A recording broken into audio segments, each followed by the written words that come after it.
본문 창세기 1장부터 17절 말씀까지입니다. 제가 실수를 한 것 같습니다. 창세기는 알려진 바와 같이 시작의 책입니다. 성경 66권의 가장 첫 단어 베레시트, 태초에라는 단어를 따서 창세기의 히브리어 성경 제목은 베레시트입니다. 책 제목이 태초에, 처음에라는 것이죠. 책 제목이 말해주듯이 창세기는 세상 만물의 시작과 기원을 알려주는 책입니다. 그러나 창세기를 시작의 책으로만 규정하기에는 무리가 있어 보입니다. 창세기 50장에서 창조 기사는 창세기의 4%밖에 되지 않기 때문입니다. 창세기는 시작의 책임과 동시에 근원의 책으로 읽어야 합니다. 베레싯이라는 창세기의 히브리어 성경 제목이 헬라어 역본에서는 게네세오스라는 단어로 바뀝니다. 게네세오스의 뜻은 라틴어 퐁스의 의미가 담겨진 오리진, 근원, 근본이란 뜻을 가지고 있습니다. 창세기는 만물의 근원과 근본에 대해 가르쳐주는 책입니다. 그럼 창세기는 무엇의 근원을 알려주고 있습니까? 세 가지입니다. 첫째, 우리의 죄에 대한 근원. 둘째, 우리가 받은 구원의 근원. 셋째, 구원받은 신자가 취해야 할 감사에 대한 근원이 그것입니다.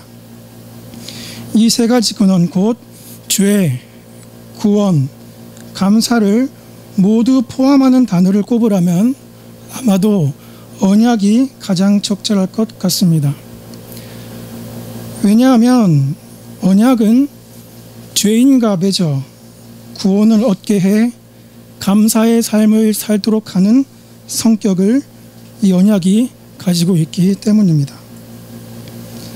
오늘 우리가 읽은 본문은 홍수 직후 하나님께서 노아와 언약을 맺으시는 장면을 담고 있습니다. 이 노아 언약에서도 죄와 구원과 감사에 대한 내용이 포함되어 있을 것입니다. 그럼 먼저 본문의 전체적인 그림을 살펴보도록 하겠습니다. 우리 6장 7절입니다. 6장 7절에서는 하나님께서 사람을 포함한 모든 것을 쓸어버리시겠다고 말씀하고 계십니다. 그 이유가 5절에 나와 있습니다. 사람의 죄악이 세상에 관영하고 그 마음의 생각의 모든 계획이 항상 악했기 때문입니다. 그러나 8절, 노아는 하나님께 은혜를 입었습니다. 나아가 9절, 노아는 의인이요 당세의 완전한 자였다고 모세는 기록하고 있습니다. 이 맥락 또한 욥이 의인이요 완전한 자라고 말했을 때에 칼빈이 말했듯이 그것을 촉발하게 하신 하나님 안에서, 믿음 안에서 의롭고 완전한 자라고 칼빈 역시 노아의 완전함과 의로움을 설명하고 있습니다. 18절에 쓸려가는 세상과는 달리 노아와는 하나님께서 언약을 세우시겠다고 말씀하고 계십니다. 성경 66권 중에 언약이란 단어가 가장 처음 등장하는 장소가 바로 이곳 6장 18절입니다. 우리 8장 1절로 가봅시다.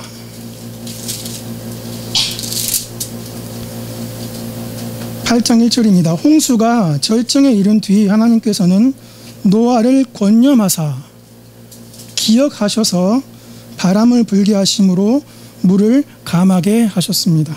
여기에 권념하사, 기억하사는 우리 나중에 한번 더 다시 살펴보도록 하겠습니다. 노아의 제사를 흠령하신 하나님께서는 이어서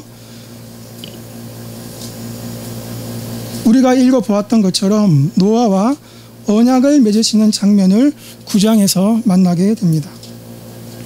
결국 창세기 12장 아브라함의 이야기가 나오기 전까지 가장 긴 분량을 차지하는 노아의 기사는 언약이라는 단어가 나오는 6장 18절부터 9장에 이르기까지 공이 언약에 관한 관점으로 기술되게 됨을 보게 되는 것입니다. 과연 언약이란 무엇일까요?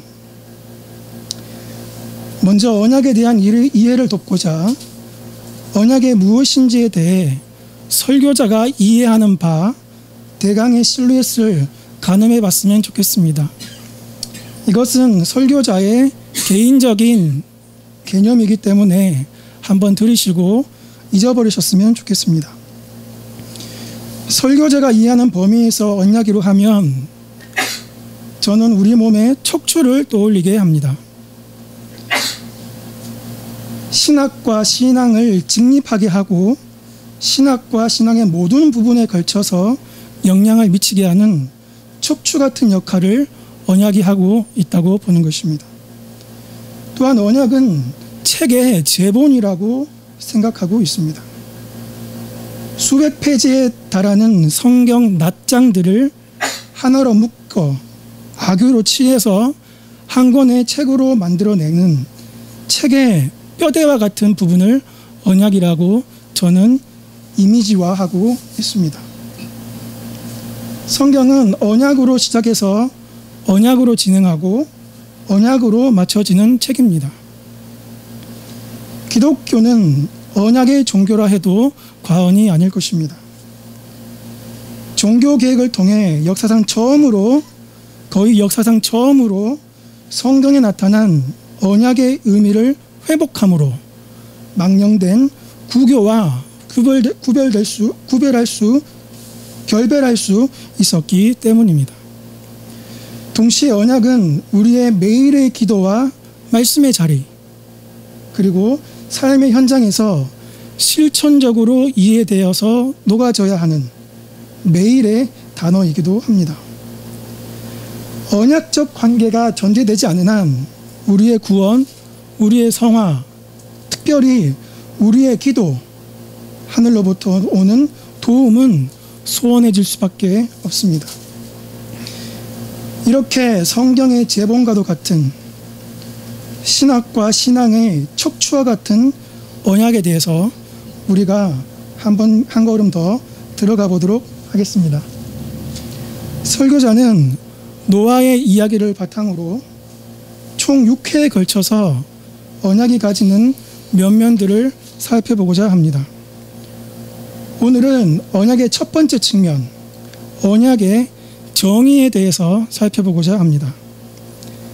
언약의 정의는 다시 두 의미적 측면과 구조적 측면으로 나누어 볼 수 있겠는데, 오늘은 언약의 의미적 정의를, 다음 주에는 언약의 구조적 정의에 대해서 살펴보겠습니다.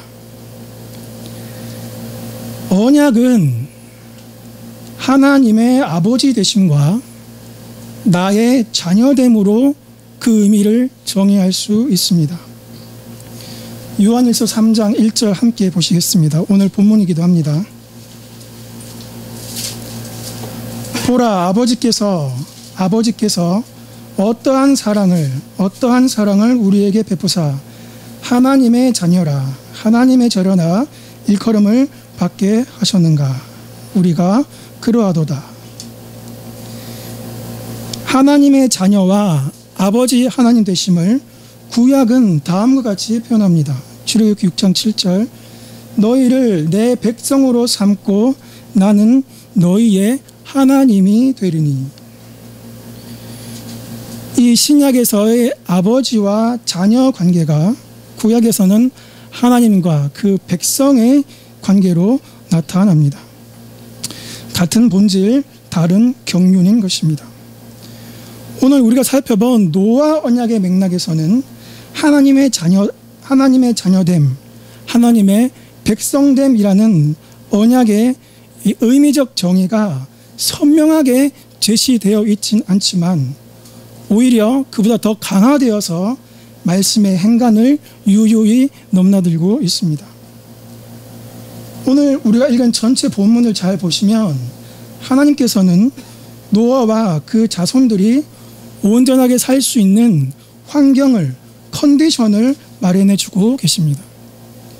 2절, 3절에서는 짐승을 사람의 손에 붙이시고 5절, 6절에서는 사람이 사람을 살인치 못하도록 조치를 취하시며 11절에는 홍수와 같은 극단적인 자연재해로부터 인간의 생존을 보호하고 계십니다. 혹자는 말합니다.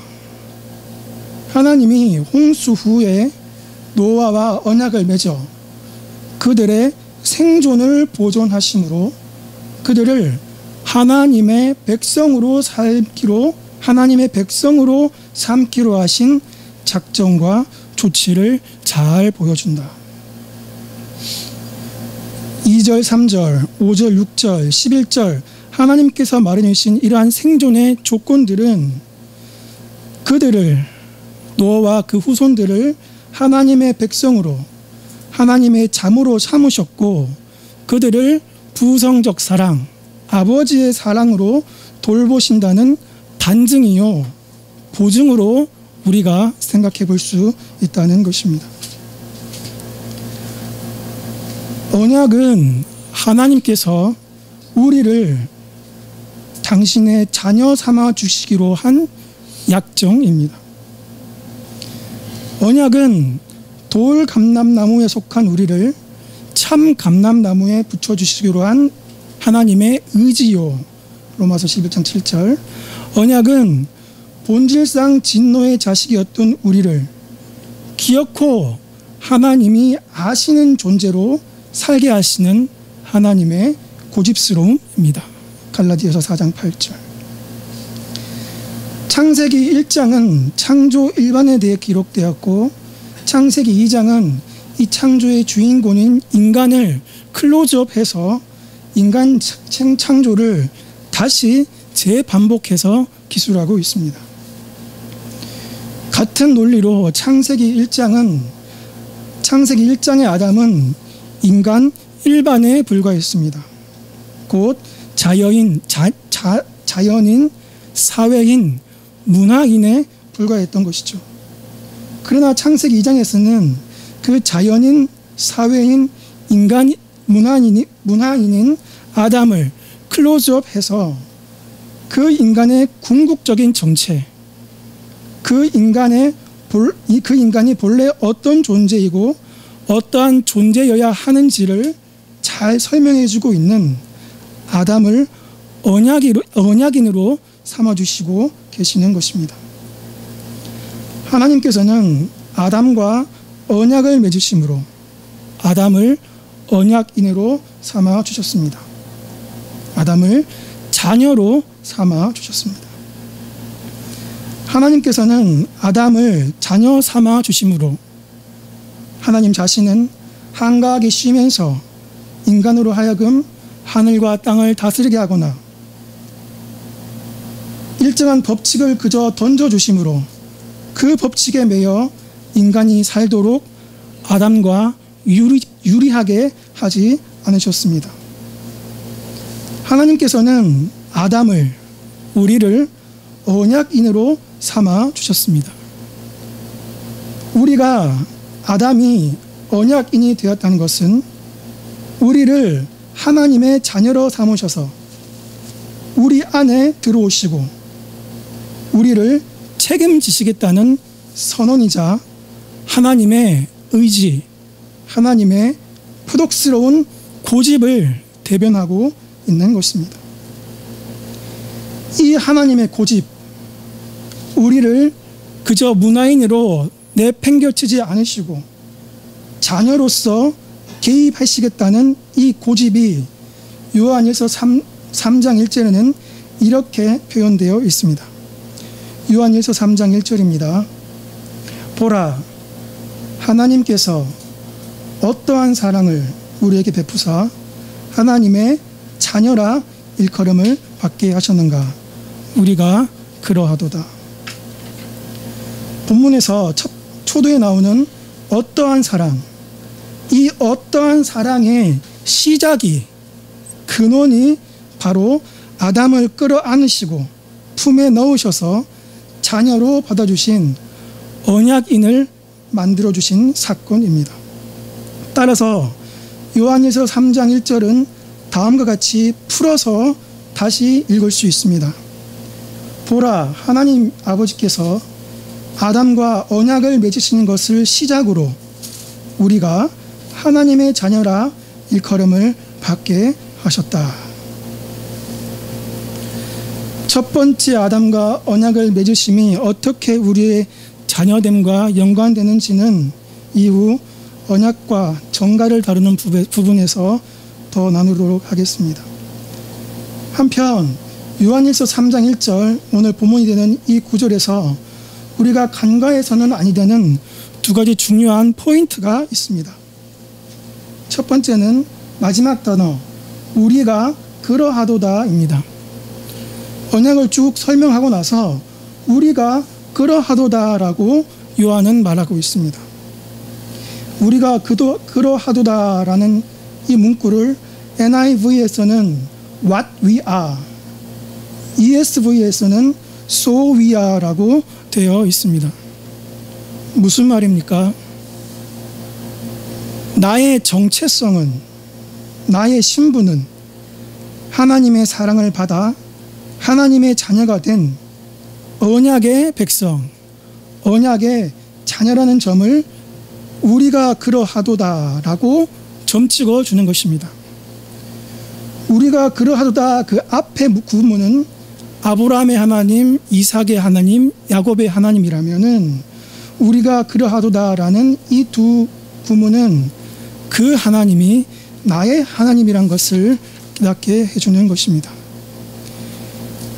언약인 하나님의 자녀 이 신분이 우리를 직립하게 하고 전진하게 하는 신앙과 삶의 시작과 근원이 되는 줄을 믿습니다. 우리는 말씀대로 살자라고 배웠습니다. 이렇게 크게 뚝뚝 떨어지는 단어는 마음 깊이 새기시고 결코 쉽게 넘어가지 마십시오. 설교자는 이것을 이렇게 풀어보았습니다.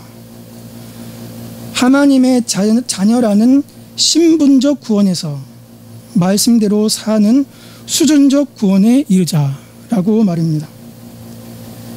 하나님의 자녀는 말씀대로 살 수밖에 없도록 하나님께서 고집하십니다. 방금 우리가 웨스트민스터 신앙 고백을 공부하면서 이 내용을 잘 배우게 되었습니다. 하나님의 자녀는 말씀대로 살 수밖에 없도록 하나님께서 고집하신다. 이것을 우리는 믿는 것입니다. 두 번째로 이 구문에서 중요한 포인트는 우리가 하나님의 자녀로 삼아주신 이유를, 우리를 언약 백성으로 삼아주신 이유를 3장 1절은 사랑이라고 표현하고 있습니다. 요한일서 3장 1절을 현대인의 성경입니다. 아버지 하나님께서 우리에게 베푸신 이 사랑이 얼마나 큰지 한번 생각해 보십시오. 그 큰 사랑으로 우리는 하나님의 자녀가 되었습니다. 이 어떠한 사랑, 이 큰 사랑, 이 사랑의 정체가 과연 무엇일까요? 우리를 자녀 삼아주시는 요한일서 3장 1절에 어떠한 사랑, 이 어떠한 사랑은 과연 어떠한 사랑의 정체를 가지고 있습니까? 동일하게 요한은 가르쳐줍니다. 요한일서 4장 10절 사랑은 여기 있으니 우리가 하나님을 사랑한 것이 아니요 오직 하나님이 우리를 사랑하사 우리 죄를 위하여 화목제로 그 아들을 보내셨습니다. 언약을 통해 우리를 자녀 삼으셔서 우리를 표독스럽게 사랑하시는 그 사랑은 어떠한 사랑의 어떠함은 아들을 화목제물로 주시기까지 하시는 사랑입니다. 아들을 죽이기까지 하시는 사랑입니다. 사랑하는 성도 여러분, 아들을 주시기까지 사랑하시는 이 사랑의 정체에서부터 우리는 우리를 향하신 하나님의 어떠하심과 뜻하심, 곧 하나님에 대한 지식 알기를 시작할 수 있게 되는 것입니다.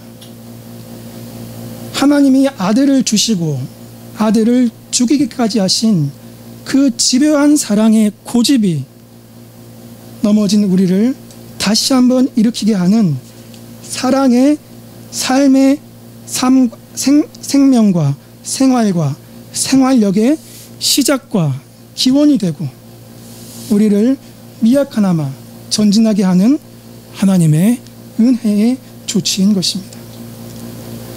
무엇보다도 이 사랑의 고집스러움은 우리를 다시 한번 기도의 자리로 나아가게 합니다. 십자가 그 사랑 멀리 떠나서 무너진 나의 삶 속에 잊혀진 주 은혜, 돌같은 내 마음 어루만지시사 다시 일으켜 세우신 주를 사랑합니다. 지나간 일들을 기억하지 않고 이전에 행한 모든 일들을 생각지 않으리. 사망의 강물과 길을 내시는 주, 내 안에 새 일 행하실 주만 바라봅니다. 주님, 너를 보호하시고 널 붙드시리. 너는 보배롭고 존귀한 주님의 자녀라. 사랑하는 성도 여러분, 하나님이 우리의 아버지 되심과 우리가 하나님의 자녀됨이라는 이 고백이 갖는, 이 선언이 갖는, 이 선포가 갖는 무게는 실로 역사의 처음과 끝이요, 성경의 처음과 끝이며 우리의, 나의 처음과 끝과도 같다 할 수 있습니다. 성경은 우리의 자녀됨을 위해 시작합니다. 창세기 2장 16절 17절 아담과의 언약이 그것입니다. 성경의 진행은 우리의 자녀됨, 하나님의 아버지됨을 불가항력적으로 받아들이게 만들어 개진되고 있습니다. 원복음, 무지개 언약, 횃불 언약, 사닥다리 언약, 신의 산 언약, 민수기 18장 소금 언약, 제사장 언약, 모압 평지 언약, 다윗 언약, 그리고 피 언약, 보혜사 언약, 재림 언약을 포함하는 새 언약에 이르기까지 성경은 그 역사의 통시적인 흐름 속에서 우리가 하나님의 자녀라는 저항할 수 없는 사실을 주요한 사건과 특정되는 사람들, 그리고 그때에 맞는 제의적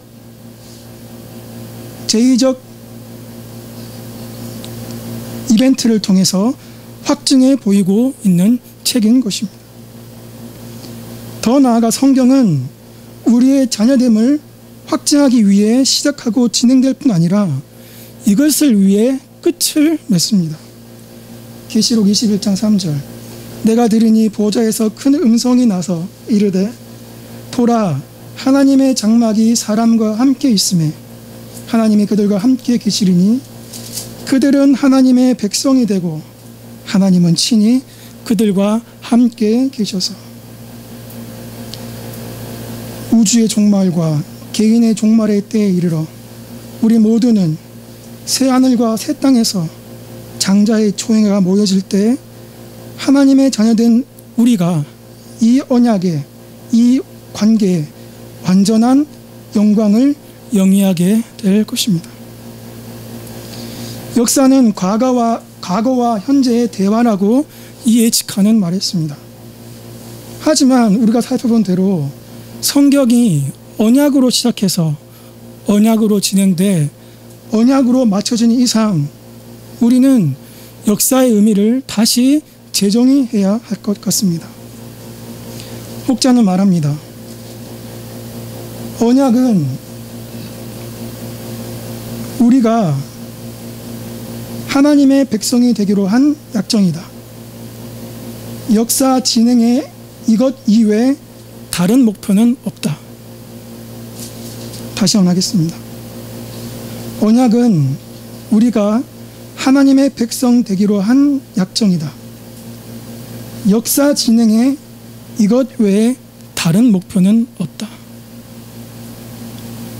매우 당돌하고 거칠며 도발적인 역사의 정의이지만 되뇌일수록 그 깊이와 너비가 무게가 느껴지는 선포입니다. 사실 이렇게밖에 역사를 정의할 수밖에 없는 우리인데도 지금까지 역사를 이렇게 구체적이고 담대하게 성경적으로 수납하지 못했다는 점이 우리 자신을 부끄럽게 할 뿐입니다. 위와 같은 역사의 정의는 세상의 역사뿐 아니라 저와 여러분 한 사람 한 사람의 삶의 역사에서도 하등의 차이가 없을 것입니다. 내 삶에 일어나는 모든 이벤트들은 하나님께서 우리의 아버지이심을 알게 하시고 우리가 하나님의 자녀임을 알게 하는 무지개와도 같습니다. 사랑하는 성도 여러분, 우리 삶에서 밀려오는 근심과 걱정, 실패와 좌절, 한계와 공고함, 무지와 무능은 단지 우리의 실수 때문에 그런 것이 아닙니다. 여러분 자신의 문제 때문만은 아닙니다.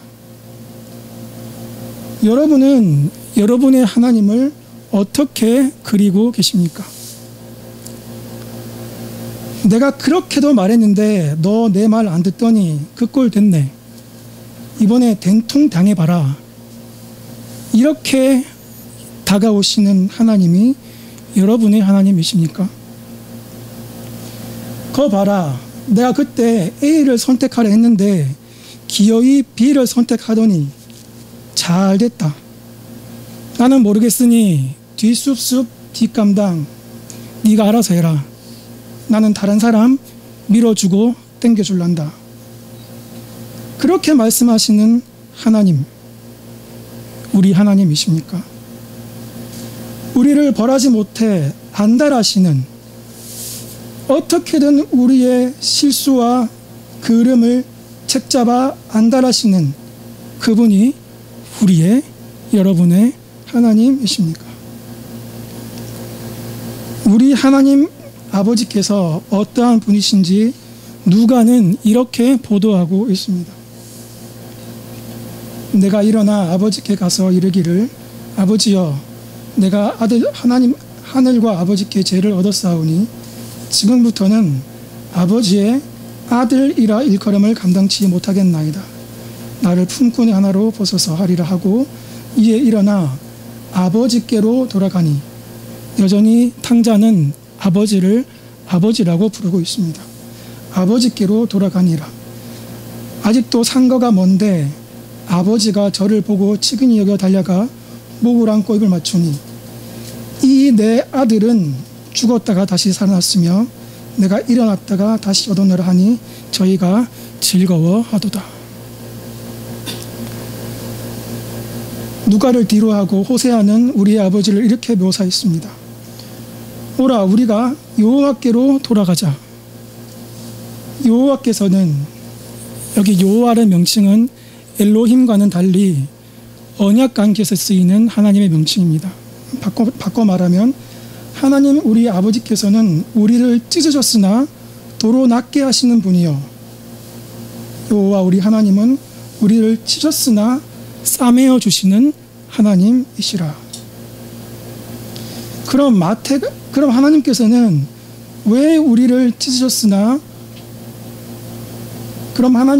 왜 우리를 찢으셨으나 도로 낫게 하시고 왜 우리를 치셨으나 다시 싸매어 주십니까?